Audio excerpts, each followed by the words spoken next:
It happened between, let us say, 1919 and 33 when they finally came to power. And the immediate context of post-war Germany is obviously the war. The war had devastated Germany socially, economically, and politically. The German Empire collapsed. In its place came a new republic which was seeking to find its feet. For the first time, Germany became a republic, and the Kaiser had to move out of Germany. And it is then that the Germans, some of the, particularly the war veterans, they developed a theory of Dolchstoßlegende, which literally meant a stab in the back. They believed that Germany had not lost the war, and in fact it was a stab in the back by the Social Democrats. In 1919, Anton Drexler, Dietrich Eckart, and Karl Harrer founded the German Workers' Party. Hitler joined this party as the seventh member. Adolf Hitler, who had worked in the army for some time, was born in 1889, was a failed artist, and somehow now imagined himself as a politician. He joined this later, but in 1920, this party was renamed as the Nationalsozialistische Deutsche Arbeiterpartei, meaning National Socialist German Workers' Party, in short NSDAP. And as early as 1923, he staged a push or an attempt to capture power in a Munich beer hall, and predictably it failed. Hitler was put behind the prison, and it is here that Hitler developed his ideas, put the broad outline of his foreign policy, and generally put forward in the public domain his racist ideas at the same time. Bavaria had separatist tendencies. In Germany, there had been a whole lot of political problems, including separatist movements. Bavaria wanted to secede from Germany and create a separate state altogether. So, and Hitler was from Austria, really, and it is in Bavaria that he set up his base. It is only after he had come out of the prison, wrote the Mein Kampf, that he increasingly became aware that this was a very narrow basis for the Nazis to operate upon. For example, to begin with, their supporters came from these war veterans, the people who believed in the Dolchstoßlegende, the unemployed youth, because they put the entire blame for their utter misery on the war, the defeat, and the ineptitude of the politicians. Now, they were, everyone was looking for radical solutions. The KPD or the Communist Party provided the radical solution, or seeking to provide the radical solution on the left, and the Nazis filled in the vacuum to the right. In between there were centrist parties, including Social Democrats on the left, or DNVP and DVP, etc. Now, at this point of time, Hitler was seeking to expand the social base and also the territorial operational areas of the Nazis. So they were moving north. It is here that Otto and Gregor Strasser, the two brothers, helped Hitler greatly in first trying to bring in the working class, then the business classes, and to secure even money from them. There was the old middle class, Mittelstand as the Germans called them. But later, as the Sturmabteilung or the stormtroopers came in, they were unleashing terror, and the workers were also willy-nilly joining the Nazis. So the social base, which was very narrow to begin with, extended, and they also had support from the capitalist classes who felt that they might come in very handy in tackling the trade union movement and the working class. Now, the Weimar Republic, particularly under Gustav Stresemann, who was foreign minister for a long time, had managed to find their feet ultimately. There had been some reconciliation, some economic recovery for Germany, but they, Gustav Stresemann died in 1929. Germany had been made a member of the League of Nations. Germany was once again recognized as a great power in Europe. But what happened was that the Great Depression, economic depression of 1929-30, again was a severe setback for Germany. It is at this point that radical solutions seem to be the only option. It became very popular. And between 1929 and 33, you see the spectacular rise of the Nazis. From 2 in the Reichstag, 2 members in the parliament, to 232, it was single largest party. The President Hindenburg asked Hitler to form a government as the leader of the largest single party in the Reichstag in January 1933, and the Nazis came to power very democratically. There was no coup d'etat, no forcible seizure of power, but as the single largest party in the parliament. The years from 30 to 32 has often been described as the street fighting years, when the Sturmabteilung, or the stormtroopers under Ernst Röhm, had really played havoc amongst all the opponents of the Nazis. Hitler ultimately established a dictatorial regime, and he lost his power only after the final defeat in the war, when he committed suicide in his bunker in Berlin. Now, Hitler obviously came to power democratically, as we have seen. He took advantage of the division of his opposition. Hitler was determined to stamp out all opposition. He took advantage of a mysterious fire in the Reichstag on 27th of February, blamed the communists for the fire, and then unleashed his stormtroopers and unleashed a veritable regime of terror and repression on all the opposition, particularly on the communists. In March came the enabling laws, and the enabling laws actually led to the imposition of what has been described as Gleichschaltung, or coordination. So can you explain a bit, what is this Gleichschaltung? Yes, the Gleichschaltung was actually coordinating all the Germans under one ideology of the Nazis. As has been said, that everything from a bowling club to beekeeping was sought to be brought under the control of the Nazis. This is the way a totalitarian state and a totalitarian party at a level was being constructed. That the state would be under the party would be under the Führer. That's how Hitler came to be known, Führer, as the leader, the supreme leader. This is what the kind of Germany they created through the 1930s. Now, the National Socialist Development Department, it was a party department, and what they tried to do is to bring the state officers under the control of the party officers. The party departments would become the supreme one.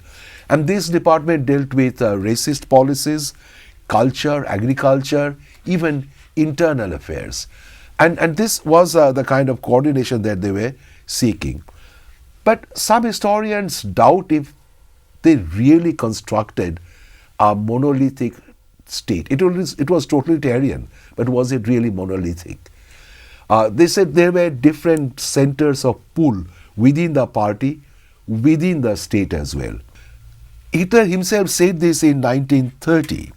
He said, quote, "Once we possess constitutional power, we will mold the state into the shape we hold suitable," unquote.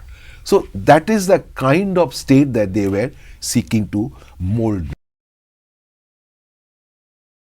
Hitler had been talking about from the beginning about the racial superiority of the Nordic races, the Germans, and how it was imperative to preserve their racial superiority. Therefore, it started in the anti-Jewish policies that they had. Sir, how did the people of Germany respond to Hitler's anti-Semitism?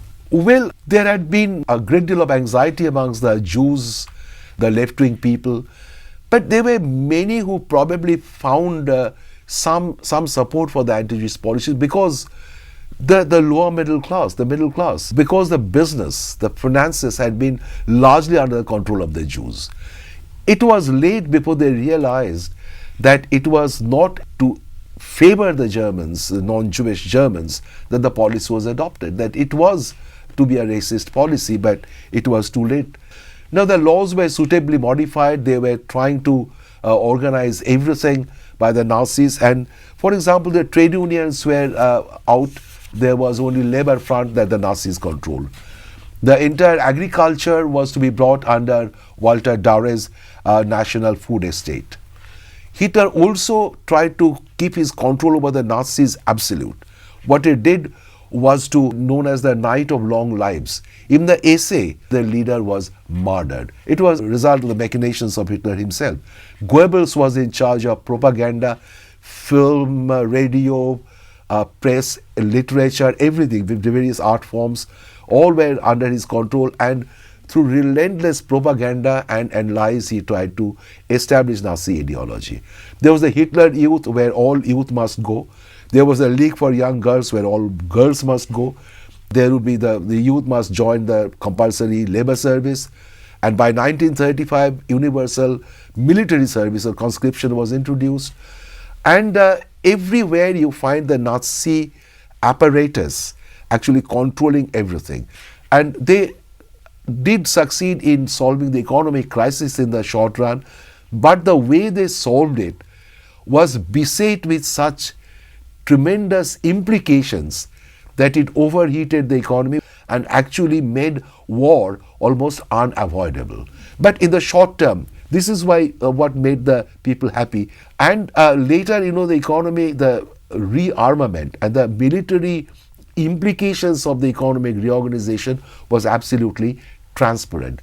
And what had started as guns and butter, guns for the army, butter for the people, later became gun for butter. That you privilege gun over butter, and therefore the illusion of social welfare was gone ultimately. Hitler was not only against the Jews, but the gypsies. There had been persecution from the beginning, starting with the small businesses, the Jews in the neighborhood area.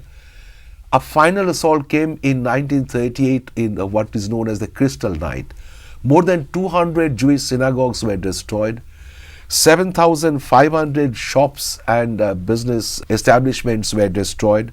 91 Jews were murdered and 26,000 Jews were arrested.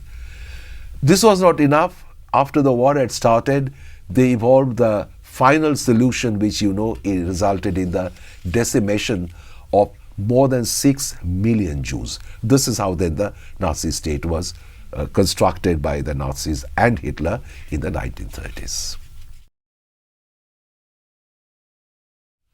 It was in his autobiography, Mein Kampf, that Hitler first outlined the foreign policy that he might follow later. He wanted the revision of the Treaty of Versailles.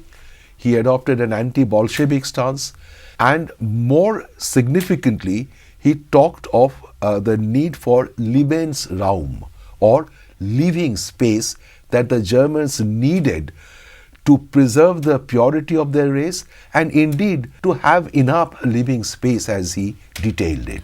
Many thought that Mein Kampf was rantings of a man, is kind of daydreaming of a man.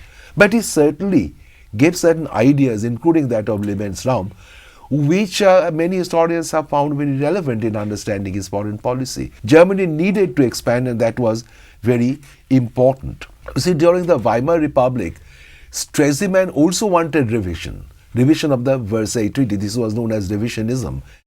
But Stresemann wanted to do it through reconciliation, through economic reconstruction, and cooperation and credit from the international community.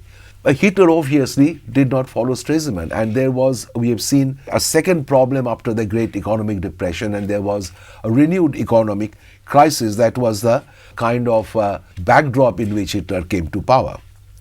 Now, Hitler wanted to follow a radical policy from the beginning. Indeed, he thought that international politics was like a permanent struggle, including in the final analysis, war. Now, from 1930, he had often spoken of German world domination. Quote, political power was to be used later, perhaps to win new export possibilities, perhaps and probably better, to conquer new Lebensraum in the East and carry out its ruthless Germanization. So, in this it was clear that Hitler intended to pursue an expansionist policy. It would be mainly in the East, at the cost of what he constructed to be the inferior Slavic people, Ukraine, Russia, and southeastern Europe. This is in consonance with the older German ideal of Drang nach Osten, the pull towards the East. It was there even in the 19th century under Kaiser William II. But to begin with, Hitler did not wish to project an aggressive image.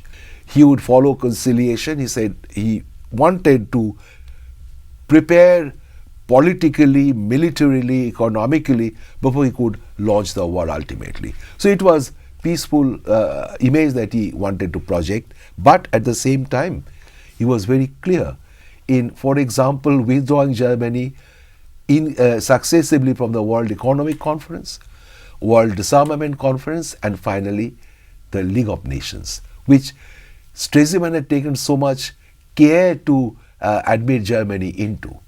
So it was clear that he was sending notice to them. At the same time, in 1934 he signed a non-aggression pact with Poland. Initially he wanted to project this. It is from 35 onwards, particularly 36, that the aggressive intentions were becoming very clear. In 35 he introduced compulsory conscription, universal military service. Germany was permitted by Versailles to have only an army of 1 lakh and no air force at all, very few ships. Now Germany announces it has an air force. Obviously the army was a lot more than 100,000. From here you have the gradual escalation. In 1936 he remilitarized Rhineland. This was against the Treaty of Versailles, and he was also testing ground, because when he remilitarized Rhineland, nobody took any notice, and France, even though the generals wanted strong action, the French politicians did not dare take on Hitler. In 1936 they adopted the 4-year plan. This 4-year plan was adopted to give Germany autarky of self-sufficiency, and in the opinion of some historians, German foreign policy after this was virtually conducted on lines of a war economy. This 4-year plan and the way German economy was being organized had been described by some historians like Richard Overy as the war economy. Germany tried to solve the economic crisis by massive state funding. This state funding initially was only for roads, bridges, construction of houses, etc. But later they started building army barracks, ports, harbor expansion, airports. The military purpose of later activities, state funding, was very clear. Secondly, with this was the massive policy of rearmament. The army was being enlarged, armaments production was being speeded up. Now all these needed money. 17.7% of the amount they spent as late as 1937 came from the taxpayers' money.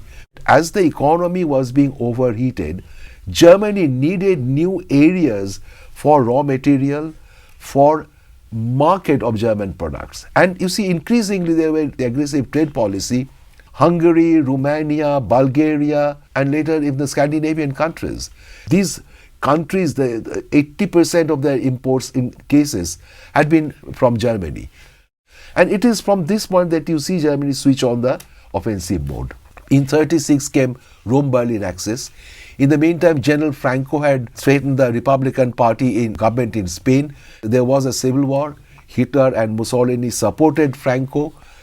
Germany economically benefited from that. Germany and Italy came together. Later, in 1937, Germany and Japan concluded the Anti-Comintern Pact, to which Italy acceded later, and it became the Rome-Berlin-Tokyo axis.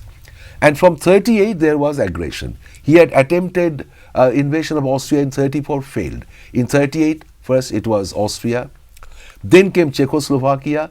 He wanted Sudetenland given to the Czechs by the Treaty of Versailles. There were many Germans there. At the initiative of Mussolini, there was the Munich conference where they divided Czechoslovakia, but it was not enough. In March 1935, Hitler took Czechoslovakia. In August, he concluded the Nazi-Soviet non-aggression pact with Stalin and therefore neutralized Russia for the time being. After the conclusion of the Nazi-Soviet pact, Hitler felt free from having to fight a war on two fronts in the East and the West. Therefore, he decided now to take on Poland, and on 1st September 1939, Hitler invaded Poland. Now, Britain and France had so far been following the policy of appeasement. Now, Britain decided that enough was enough, and the British Prime Minister declared in the Parliament that this country is at war with Germany. France followed, and the Second World War started. Immediately after the war, with 6 million Jews being decimated, such a devastation around the world, it was very easy, particularly in the context of Germany's final defeat, it was easy to apportion the blame entirely at the door of Hitler. That here was a wicked man. This man, through his insane policies, had disturbed the balance of power politics in the world and caused the Second World War, bringing in such devastation and killing millions of men. This was lent a distinction by many significant historians like Sir Lewis Namier, John Wheeler Bennett, etc. They tried to unfold the tragic circumstances leading to the war, but the focus generally was on Hitler's personal responsibility. The bubble, as it were, was burst in 1961 by A.J.P. Taylor. By then, the old records were coming into the public. Historians had access to the archival records relating to the 1930s at least. And Taylor first said in his Origins of the Second World War that Hitler was no more or no less wicked than other politicians. That German foreign policy was not really Hitler's. It was the work of the diplomats, the professional foreign policy specialists, as much as it had been Hitler's. Moreover, he detected there was a continuity in German foreign policy from the establishment of the Second Reich in 1871. And therefore, it would not be right to apportion the blame on Hitler. He said it was not that Hitler deliberately brought about the war, but that the world blundered into a war. It was the result of a series of blunders rather than the consequence of deliberate and intentional war that Hitler had caused. How significant was A.J.P. Taylor's intervention? Taylor had risked his reputation, as Hugh Trevor Roper wrote in his rejoinder, that I suspect that Mr. Taylor is risking his reputation, but not really. Even 25 years later, in 1986, a book was brought, and there had been more volumes on how the A.J.P. Taylor thesis stands across the divide of 25 years. And after this, we have a whole series of historians writing on this, asking very more relevant questions, not just presuming the essential guilt of Hitler. And then we have a very rich historiography indeed. Now, we can divide them into two different groups. One group argued that they've been called the intentionalists, that Hitler deliberately and intentionally caused a war. As against this, there is the other school which we would call the structuralist or functionalist school. The structuralist or functionalist school would argue that the problem was in the structure. Problem was in the function of the structure that had been created. They said that the policy decisions were determined by the functioning of the principal elements of the system, that is, the structure that was created. William II in the 19th century had talked of a Mitteleuropa, a German-dominated, hegemonic Central European bloc. That's what Hitler was looking for now. Incorporate, after the war had started, this is the direction that he took. He took Southeastern European countries, he moved towards Ukraine and then Russia, he took Poland, and in the Scandinavian countries. He needed the Swedish iron ore and petroleum from Romania, bauxite from Bulgaria, and that's how he was moving. So they would argue that a structuralist point of view, that there's something wrong with the structure. This is something that Fritz Fischer, a very, very prominent historian, had talked about in the context of the First World War. In England, Alan Bullock had written on Hitler, and he believed that Hitler had this plan of domination of Europe. German historians like Everhard Jäckel and Dietrich Egner supported that. And later we have others like Hans Mommsen, Martin Brossart, in Germany, Karl Dietrich, then Tim Masson. There were many other historians. I'm just summing up the two schools. At a level, you see, the debate continues.